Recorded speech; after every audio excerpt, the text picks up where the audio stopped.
Hola amigos, bienvenidos a su programa 18 minutos. Soy Francisco Rodríguez Aguirre, presidente de Smart Speakers. Me acompaña mi buen amigo Mauricio. Encantado, Pancho, como siempre. Bienvenidos a este espacio de innovación, liderazgo, motivación y todos los temas que en el momento sean relevantes tocar.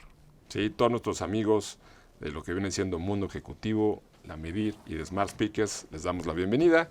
Y hoy tenemos una gran invitada. Ella es Viridiana Álvarez, quien fue la primer mujer del continente americano en subir las 14 montañas más altas del mundo. También es conferencista, coach, empresaria y activista social. Cuenta con 10 años de experiencia en la industria automotriz y de manufactura. Actualmente es empresaria y emprendedora en el giro vinícola con su marca propia de vino Entre Montañas. Muchas gracias, Viridiana, por acompañarnos. No, al contrario, Francisco, Mauricio, es un gusto estar aquí y poder platicar la montaña desde otra perspectiva. Excelente. ¿Cómo iniciaste en el alpinismo, Viridiana? A los 30 años. ¿A los 30 años? A los 30 años fue mi primer montaña. Wow. Muchas veces te imaginas que más joven, ¿no? Como que, bueno, sí. Y ese es parte de los primeros aprendizajes. Sí. El que no hay una edad para empezar. Y obviamente cuando fui a esa primera montaña, que fue el Pico Orizaba, la montaña más alta de México, era sin muchas expectativas. Sí.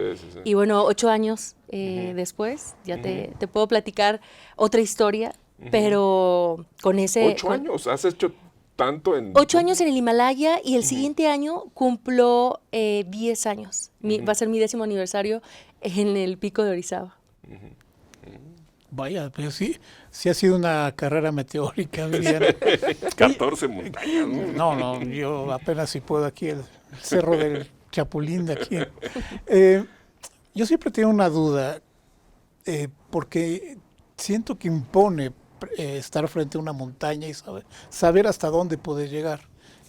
¿Cuál es la preparación física? Me parece un poco obvia, pero mentalmente, enfrentar los retos que sabes que vas a encontrar, etcétera. ¿Hay alguna preparación mental que exija antes de cada expedición?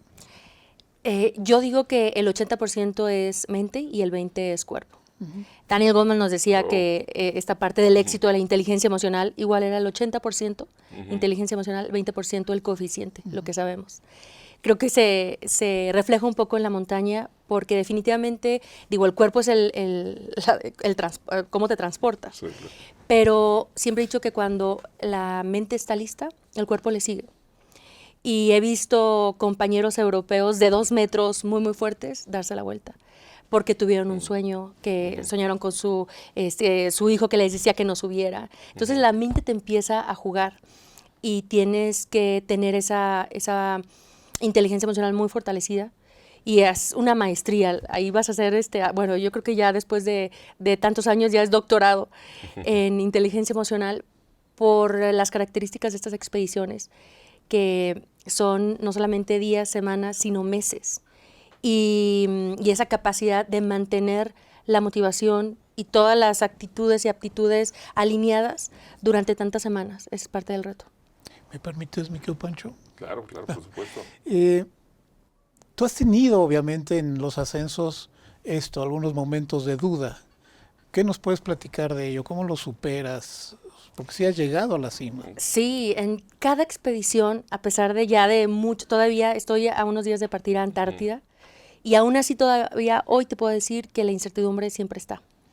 Obviamente con la preparación se disipa un poco, pero cuando vas a hacer algo nuevo, cuando quieres cumplir metas más grandes, pues es esa sensación. Entonces creo que, no puedo decir que ya estoy totalmente acostumbrada, siempre va a haber esa sensación de duda, pero es parte también de ese proceso de atreverte, de hacer cosas que jamás has hecho. Y bueno, cuando yo me puse el reto de las 14 8000, en ese entonces solamente había 3 mujeres en la historia que lo habían hecho. Yo me convertí en la 7ª. Y cuando me propongo ese reto, yo sabía que había 65 mujeres que habían ido al espacio, 65 mujeres astronautas, y solamente 3 que hubieran subido las 14 8000. O sea, por estadística era mucho más fácil ser astronauta que subir estas montañas. Pero con esa mentalidad y propósito y determinación de ir a lo desconocido y pues darlo todo a atreverme. Viridiana, ¿cuál ha sido el desafío más importante que has tenido allá arriba en las montañas? Híjole, es un conjunto de muchas cosas, ¿no? Son circunstancias. Es un lugar tan inhóspito donde no solamente depende tu entrenamiento y tus capacidades.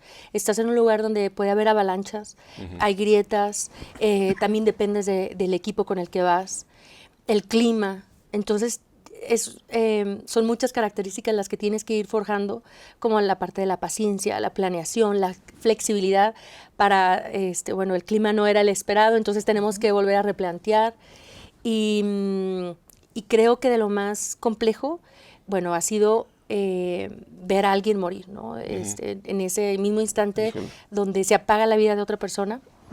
Y donde tú estás, o sea, estando en la montaña, nosotros íbamos apenas los primeros días en el K2 haciendo unas rotaciones de aclimatación. Un canadiense cae y cae 1000 metros. Y sabiendo que esa persona cuando iba cayendo ya estaba muerto. Es muy complicado sobrevivir a esa caída. Sí.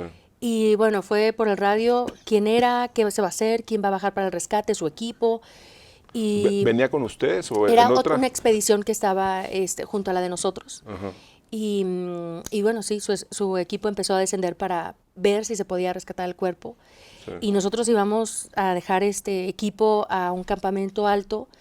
Entonces, pues fue literal volver a dar el siguiente paso. Fue como o sea, acabo de ver morir a alguien y todavía continúo hacia arriba, ¿no? Entonces, pero bueno, esas son cosas que ya sabía. ¿Qué pasa? Perdón, o sea, es que no me había tocado, ¿no? Escuchar una historia así, ¿no? ¿Qué pasa en un momento como ese? ¿Hay algún protocolo? Porque si fallece alguien, ¿no? Sí. Dentro de la expedición, sí. Es más, todavía cuando son expediciones que no son parte de nosotros, pero que, bueno, estamos en los mismos campamentos, ver de qué manera se puede ayudar, se puede hacer el apoyo. Si se puede rescatar el cuerpo, sí. Si esa persona está con vida, si se tiene que llamar a un helicóptero, si es posible. El K2 está en Pakistán y no hay servicio de helicópteros comerciales como los hay en Nepal. Entonces tiene que ser a través del ejército y como es una zona de conflicto porque está entre pues, Pakistán e India, sí. Es muy complicado. Entonces, y también el clima ahí es una de las montañas que por su reto, las condiciones climáticas, entonces no había clima para un helicóptero. El cuerpo ya sabíamos que, bueno, esa persona ya había fallecido. Se pudo encontrar en un lugar donde sí se pudo hacer el rescate. Entonces se reunieron las personas para poder hacer primero, bueno, ver en qué condiciones estaba el cuerpo para ver cómo se podía trasladar. Gracias.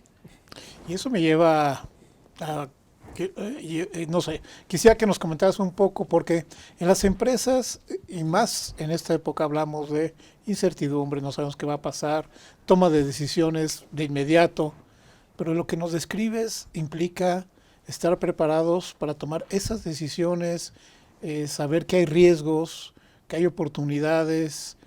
¿Cómo equilibras todo esto en un entorno tan incierto, que además lo que nos acabas de describir pues es trágico, ¿no?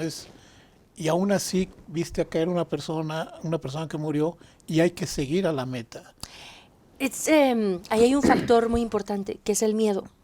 El miedo es una de las emociones básicas, de las 6 emociones básicas que se determinan en el ser humano y que, bueno, en muchas ocasiones a mí me dicen, oye, qué valiente por no tener miedo de ir a esas montañas, ¿no? Sí. Le digo, si no tuviera miedo, estaría muerta, porque el miedo es la emoción que nos ayuda a sobrevivir, a medir el riesgo. Entonces, en una zona de la montaña, pues el miedo te sirve para poder medir, a ver, esta zona es de avalanchas, la zona de rocas, que son de las características de los accidentes que pueden pasar. Y ahí el reto no es no tener miedo, sino tenerlo, pero que no te gane, ¿no? Entonces, tener por eso la inteligencia emocional de en qué medida hay que tener esa emoción. Igual en los negocios.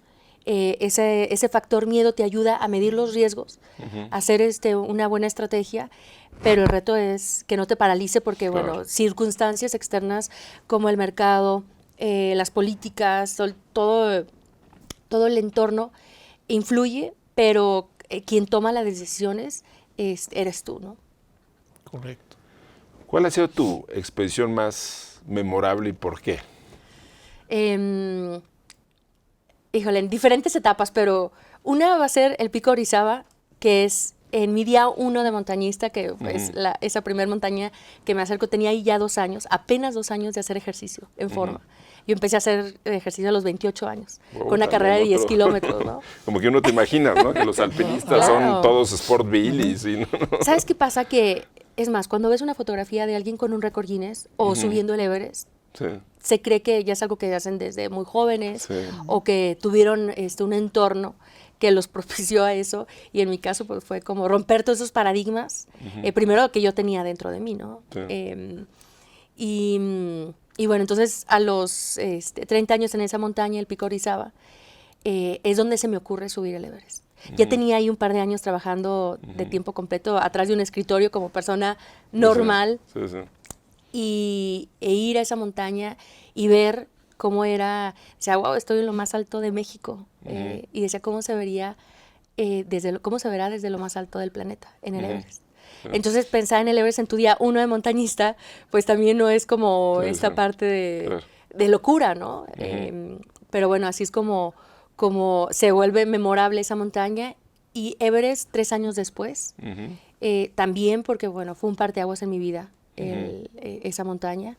Y a partir de ahí, pues han sido Kanchenjunga, que es la tercera montaña más alta del mundo, donde hago el récord Guinness de subir las 3 montañas más altas del mundo más rápido en la historia, sin planearlo. Fue algo que me notificaron antes de iniciar esa expedición. Era como alguien de Aguascalientes, donde no hay montañas, que empieza a los 30 años, puede tener o aspirar a un récord Guinness. Entonces yo creo que cada montaña ha sido memorable, pero cada una ha tenido su aprendizaje. A ver, ahorita dijiste algo muy padre. ¿Cómo se ve desde el Pico de Orizaba y luego cómo se verá desde arriba en el Everest, en la cima? ¿Cómo se ve? ¿Qué emociones te generó y cómo lo aplicaste a partir de esa experiencia la primera vez ya en tu vida empresarial y personal? Bueno, entender que la cima es la mitad del camino y que no todo el tiempo podemos estar en la cima, que es un proceso. Y todo sí, no, la montaña de verdad que ha sido una maestra impresionante. Y todo el proceso de ir hacia la cima, se pensaría que, bueno, para Everest tardé 42 días. Y cuando pregunto, ¿cuántos días crees que? No, 3, 7, 8. Y se piensa que es subir, y es subir, ¿no? Siempre hacia arriba. Y el proceso para subir Everest o cualquier montaña arriba de 8,000 metros, por esta característica de la zona de la muerte, a cierta altura donde el cuerpo ya empieza, las células empiezan a morir, tienes que hacer un proceso de aclimatación. Es subir y bajar, subir y bajar, subir y bajar. Y en ese proceso, pues es entender, yo una vez lo probé porque lo grafiqué y decía, wow, esto parece una crisis, una gráfica de la bolsa de valores en alguna crisis, ¿no? Porque era así, subir y así es la vida también. Es un proceso donde tienes que subir, bajas, porque al subir estresas al cuerpo por la falta de oxígeno, bajas, el cuerpo empieza a producir más glóbulos rojos para poder transportar más oxígeno, que se transporta a través de la sangre, y por eso son las extremidades lo que más sufrimos de congelamiento, que es lo más lejano al corazón, los dedos de los pies y los dedos de la mano. Y se producen más glóbulos rojos y a la siguiente vez subes más fuerte. Entonces, en distancia, cuando tú subes al campamento 1 y vuelves a bajar, en distancia estás más lejos de la cima. Pero en realidad te acerca más porque tienes más posibilidades de sobrevivir a esa zona de la muerte. Entonces, así en la vida, a veces le llamamos fracasos, cuando nos alejamos un poco de la cima. Pero ese momento de bajar y de asimilar qué es lo que tienes que fortalecer para la siguiente subir más fuerte. Entonces, a mí esa analogía me encantó, es hermosa. No, sí, y además muy aplicable en lo que hoy estamos viviendo, porque hoy hablamos, por ejemplo, por la velocidad del cambio, ya no la constante, que eso ya lo sabemos que sí es, pero la velocidad del cambio que nos ha ganado, hay que aprender, desaprender, aprender, desaprender, y ese ahora es la forma de vivir, no solo a nivel empresarial, sino en general, ¿no? Y es justo lo que nos comentas, ¿no? Así es, mira, las características de un montañista, cuando yo iniciaba, veía las fotografías de estos grandes alpinistas, ¿no? en la cima del Everest o cualquier otra montaña, y decía, ¿qué características tienen ellos que yo no tengo y debo de aprender si yo quiero llegar ahí?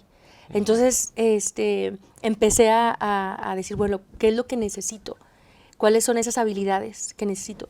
Y un alpinista efectivamente tiene esa capacidad de, bueno, esa parte de la mente, de adaptarse al cambio, de esa inteligencia emocional y adaptarse al cambio por lo que decíamos de las circunstancias que dependes de lo externo, del clima, el equipo. Y curiosamente también son esas características que ahora las empresas buscan, ¿no? Sabemos que el sistema administrativo tal vez que se está aplicando en este momento, en 3 meses o 6 meses ya no va a ser esa versión. Entonces ya no buscan a las personas que tengan ese coeficiente intelectual, en decir, el conocimiento de cierto sistema o cierto área, ¿no? Ahora es la persona, esa habilidad que tenga para aprender más rápido, porque sabemos efectivamente que la constante ahí está, pero en esa velocidad, y lo mismo también es una característica del montañista, así como la es la otra que mencionabas en cuestión de adaptarse al cambio. Desaprender, sí. Aprender a desaprenderse también es algo que a mí me tocó, ¿no? Como una persona que empieza a los 30 años puede convertirse en la primera americana en subir las 14 miles. Era algo que, o sea, si yo se lo hubiera platicado a alguien, es más, ni siquiera, yo me tuve que convencer primero a mí misma de que era posible para poder hacerlo, porque alguien más no me lo hubiera creído. A ver, y me gusta mucho, ¿no? El tema de que seas la primera americana, no latinoamericana, sino americana, ¿no? Incluyendo Estados Unidos, que pues, siempre en este tipo de cosas, ¿no? Tienen más apoyo, que ese es otro tema, ¿no? La parte del financiamiento, claro. Así como en el mundo ejecutivo también, pues una expedición es una empresa, ¿no? Se tiene que hacer una planeación, y siempre por ahí escuchaba, ¿no? Desde que ya llegas al campamento base, ya es un éxito, porque quiere decir que lograste financiar la expedición para poder llegar ahí. Pues desafortunadamente ya hemos llegado al final, ¿no? Aunque si nos contestaras así muy, muy brevemente, ¿no? ¿Cómo son los equipos de trabajo en la montaña? ¿Cómo interactúan y en qué se parecen a los equipos de trabajo en las empresas? Una pregunta súper interesante, porque, ¿sabes? A mí me tocó ser líder de expedición, tanto para Everest como Canchenjunga. Sí. Y ahí te das cuenta que cuando vas encordado a alguien más, tu vida depende de esa otra persona. Así como la de la otra persona, tú le estás poniendo tu vida en sus manos. Y entonces es tener esa empatía y tener esa atención de cómo va la persona que tenemos a un lado. Y en una empresa, si tuviéramos ese cordón invisible, muy presente, no pasaría esta parte de no hay trabajo en equipo, no hay porque sabes que si esa persona se cae, tú también te caes con esa persona.